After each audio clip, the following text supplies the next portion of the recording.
ወዳጆች ይሄ ለውጥ ከመጣ በኋላ ያላየነው ነገር የለም። ብዙ ሰው ታዝቤያለሁ። እኔ በግሌ ሰው ከሌላው እንስሳ የሚለየው አርቆ የሚያስብ አዙሮ የሚያይ ያለፈውንም ያለበትንም የወደፊቱንም እየመዘነ የሚኖር አርጌ ነበር ሳስብ የነበረው። ግን አንዳንዶቹ እንደዛ አይደሉም። እኔ በተለይ ከዚህ ከመንግስት ለውጥ ወዲህ ብዙ ነገሮችን ታዝቤያለሁ። አንዳንዱ ጧት የተቃወመውን ከሰዓት ሲደግፍ፣ ከሰዓት ወይ ማታ ሲቃወም ያደረውን ሲሳደብ ያደረውን ጧት ሲያሞግስ፣ እንዳንተ ያለ ፈጣሪ አልፈጠረም እያለ ሲቀላምድ ብዙ ሰዎችን አይቻለሁ። በጣም ትልልቅ የሚባሉ በእድሜ በትምህርትን ገፍተዋል የሚባሉ ሰዎች በዚህ በፖለቲካ ውስጥ ገብተው በጣም ሲቀላምዱ አይቻለሁ። በቃ እኔ በምን አይነት ቃላት እንደሚገለጹ ሁሉ ግራ ይገባኛል። እኔ ይዋሻሉ ነው የሚባሉት ወይስ ሆዳሞች ናቸው ነው የሚባሉት? ጥቅመኞች ማለቴ ነው። ወይስ እውቀትም አልነበራቸውም? እንደ እውቀት ያላቸው ለህዝብ የሚቆረቆሩ መስሎን ነው ዝም ብለን የተከተልናቸው። እና በጣም ግራ የሚያጋባ ነው። ከለውጡ ወዲህ ጠቅላይ ሚኒስትሩን ጨምሮ ከፍተኛ የመንግስት ባለስልጣናትን በአጠቃላይ የሀገሪቷን መንግስት ሲያብጠለጥሉ በ24 ሰዓት ፈንቅለን እንጥለዋለን ሲሉ የነበሩ ግለሰቦች ጠመንጃ ይዞ ጫካ ያሉትን ማለት አይደለም።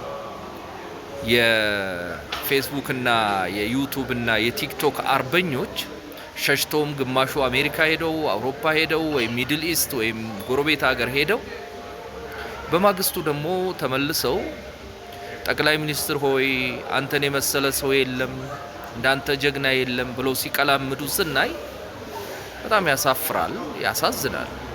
ጠቅላይ ሚኒስትሩ ትላንትናም በቀደምም ዛሬም ያው ነው። ምንም የጨመረው የቀነሰው ነገር የለም። ትላንትናም የለውጥ ሰው ነው፣ ዛሬም የለውጥ ሰው ነው፣ ነገም የለውጥ ሰው ሆኖ ቀጥሎ ኢትዮጵያን እንደሚያሻሽላት እኔ ጥርጥር የለኝም። ነገር ግን ከኔም ወይም ከኛም በላይ አዋቂዎች ናቸው፣ ምሁሮች ናቸው ብለን ስናስባቸው የነበሩ ሰዎች ምናልባትም ጥቅማቸው ተጓሎ ይሆናል። ያዙን ልቀቁን፣ ይሄን ጠቅላይ ሚኒስትር ፈጣሪ ያሳየን ሲሉ የነበሩ ሰዎች ዛሬ ደግሞ ጠቅላይ ሚኒስትሩን እያሞገሱ እያቆለጳጳሱ፣ ከንቲባዋን እያሞገሱ እያቆለጳጳሱ፣ ሌሎችን እንደው ከፍ ከፍ ያሉ ባለስልጣኖችን እያሞገሱና እያንቆለጳጳሱ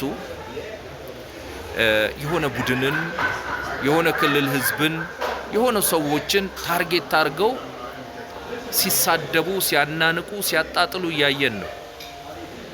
ጠቅላይ ሚኒስትሩ እንደዛ እንድትሉለት አይፈልግም። ጠቅላይ ሚኒስትሩ ሰላም ብቻ ነው የሚፈልገው። እኔ የተረዳሁት ይሄንን እንዳጠቃላይ መንግስቱ ጠቅላይ ሚኒስትሩ የምንለው በተደጋጋሚ መንግስቱን ስለሚመራ ነው። መንግስቱ የሚፈልገው ሰላም ነው። የሚሰራውን ስራ መደገፍ ነው፣ የልማት ስራ ማለት ነው። ከዛ በተረፈ ሰኞ አመጉሱኝ፣ ማክሰኞ ተቹኝ፣ ሮብ ደግሞ መልሳችሁ ካንተ ውጪ ምናልባትም ፈጣሪ ምድር ላይ የፈጠረው ሰው የለም እንድንለው አይፈልግም። ወዳጆች አይፈልግም። እንደ ሰው ነው። ይሳሳታል፣ ጥሩም ይሰራል፣ ጥሩም ላይ ሰራ ይችላል። የሰው ስብስብ ነው መንግስት ማለት። ነገር ግን ጥቅማችንን ታከን ጥቃቅን በየመንደሩ የሚያጋጥመንን ጉዳይ አግንነንና አዛብተን ለህዝብ መቀስቀሻ አድርገን ስንተኩስ ከርመን የምላስ ተኩስ ማለት ነው። ጥይቱ ሲያልቅብን ወይም ሲከሽፍብን ተሸናፊነታችንን እና እጅ መስጠታችንን በአደባባይ ከመግለጽ ይልቅ እከሌ አሳስቶኝ ነው፣ እንዲህ ሆኜ ነው፣ እንደዛ ሆኜ ነው፣ ለካ ካንተ የሚበልጥ በዚህ ምድር ላይ አልተፈጠረም እያልን የማባበያና የማታለያ ቃላቶችን መደርደር ዋጋ ቢስ ነው። ህዝብ ውስጥ መርዝ ስንረጭ ከርመን አገር ስትበጠበጥ ከበጥባጦች ጋር ከኋላ ሆነን ተሰልፈን ግደለው እረደው ስንል ከርመን አገር እንድትፈርስ የምንችለውን ነገር ሁሉ አዋጣንና ስናዋጣ ከርመን አልወድቅ ስትለን ጠቅላይ ሚኒስትሩም በጥንካሬ ላይ ጥንካሬ እየጨመረ ሲሄድ የሀገሪቷ መንግስት በማንም ወሬ የማይሸነፍ መሆኑ ስንረዳ መልሰን የምንቀላምደው ነገር ያስጠላል፣ ያቅለሸልሻል። ወዳጆች አንዳንድ ህሊና ይኖረን። በቃ የምንቃወመውንም በመርህ እንቃወም፣ የምንደግፈውንም በመርህ እንደግፍ። ይሄንን ለማለት ነው። ዛሬ ማታ በዚህ ላይ ውይይት እናደርጋለን። ሼር አድርጉ፣ ላይክ አድርጉና ፎሎ አድርጉ። ልክ ውይይቱ ሲጀምር ገብታችሁ ውይይቱን እንድትካፈሉ አመሰግናለሁ። ገለቶማ የቀነለይ